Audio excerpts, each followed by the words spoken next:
जय श्री कृष्ण। राधे राधे फ्रेंड्स, कैसे हैं आप सब। पुत्रदा एकादशी की हार्दिक शुभकामनाएं आप सभी को।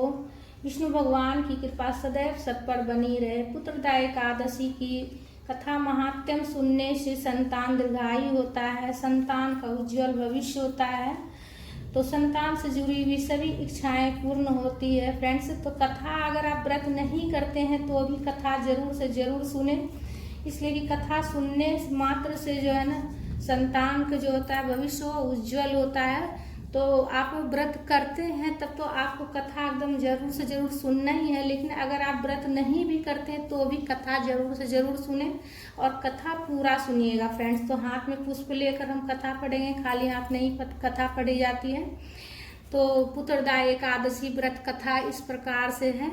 युधिष्ठिर ने पूछा, हे केशव, अब आप मुझे श्रावण मास के शुक्ल पक्ष की एकादशी की कथा सुनाइए। श्री कृष्ण जी ने कहा, हे राजन, द्वापर युग के प्रारंभ में महिष्मति नाम की नगरी में महिजीत नाम का राजा राज्य करता था। वह पुत्रहीन था, जिसके कारण वह हर समय चिंतित और दुखी रहता था। उसे अपना राज्य दुखदायी प्रतीत होता था, क्योंकि बिना पुत्र के संसार में इस लोक और परलोक दोनों में सुख प्राप्त नहीं होता है। इधर पुत्र की चिंता थी, उधर राजा की वृद्धावस्था दिन रात बढ़ रही थी। एक दिन राजा ने अपने प्रजा को एकत्रित करके कहा, प्रजाजनों, मैंने आज तक अपने जीवन में कोई पाप नहीं किया है और न अन्यायपूर्वक प्रजा से धन ही लिया है, और प्रजा का भी मैंने सदैव पुत्र की तरफ पालन किया है तथा अपराधियों को भी पुत्र तथा बांधवों की भांति दंड दिया है। क्या कारण है कि इस प्रकार के धर्म युक्त राज्य करने पर भी मैं महान दुख पा रहा हूँ। मेरी समझ में इसका कारण कुछ भी नहीं आ रहा है। राजा महिजीत के दुख का कारण जानने के लिए उसके मंत्रीगण अत्यंत चिंतित में होकर वन को गए। वहां पर अनेक ऋषि मुनियों के दर्शन किए। अंत में वे भ्रमण करते हुए वयोवृद्ध धर्म के ज्ञाता सर्वश्रेष्ठ लोमस ऋषि के आश्रम में पहुँचे। मंत्रियों ने जाकर ऋषि को प्रणाम किया तथा हाथ जोड़कर विनय पूर्वक मुनि से प्रार्थना करके पूछा, हे देव, हमारे अहोभाग्य हैं कि जो हमें आपके दर्शन का लाभ मिला। लोमस ने कहा, हे ब्राह्मणों, आपके सद्व्यवहार से मुझे अत्यंत प्रसन्नता हुई है। अब आप लोग अपने आने का कारण निसंकोच होकर मुझसे कहो। यह सुनकर सब लोग प्रसन्न हो बोले, हे महर्षि, आप हमारे कार्य को तथा हमारी बातों को जानने में ब्राह्मण से भी अधिक समर्थ हैं, अतः आप हमारे संदेह को दूर करें। हम लोग महिष्मति नगरी के राजा महिजीत के मंत्री हैं। हे मुनि, महिजीत अत्यंत धर्मात्मा तथा प्रजा का पुत्र संपालन करने वाला तथा नीति निपुण है, किंतु फिर भी वह संतानहीन है, जिसके कारण वह अति दुखी रहते हैं। हे मुनि, हमारे राजा के संकट को दूर करने का कोई सरल उपाय बताइए। प्रजाजनों की बात सुनकर ऋषि ने कुछ क्षण के लिए नेत्र बंद करके राजा के पूर्व जन्मों का विचार किया। विचार करने के पश्चात ऋषि बोले, हे ब्राह्मणों, यह नृप पूर्व जन्म में अत्यंत निर्धन तथा बुरे कर्म करने वाला था तथा लगातार वह एक गांव से दूसरे गांव में घुमा करता था।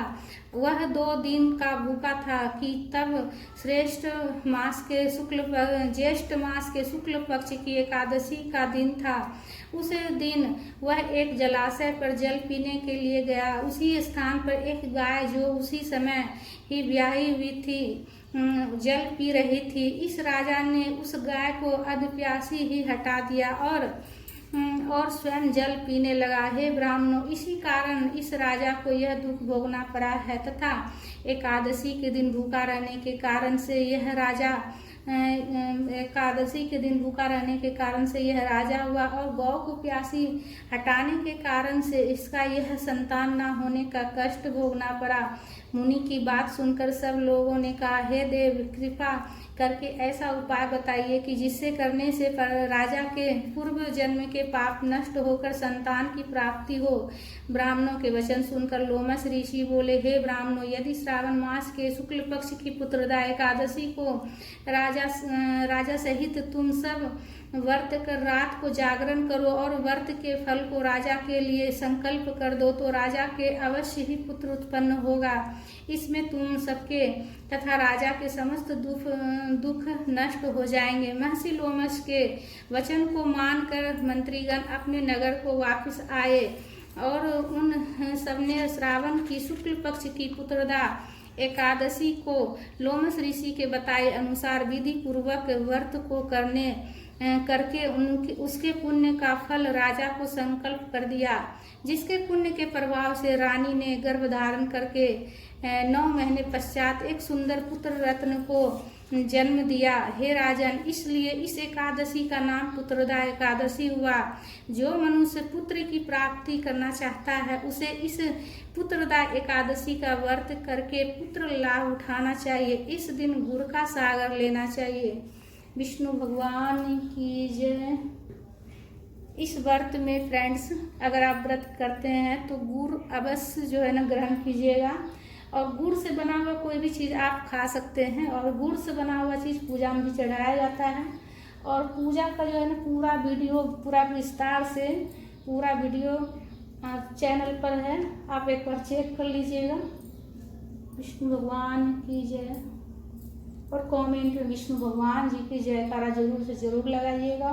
और अगर आप व्रत करते हैं तो उस दिन गुड़ जो है ना जरूर से जरूर ग्रहण कीजिएगा। गुड़ से बना हुआ कोई भी चीज़ आप ग्रहण कर सकते हैं फ्रेंड्स। राधे राधे।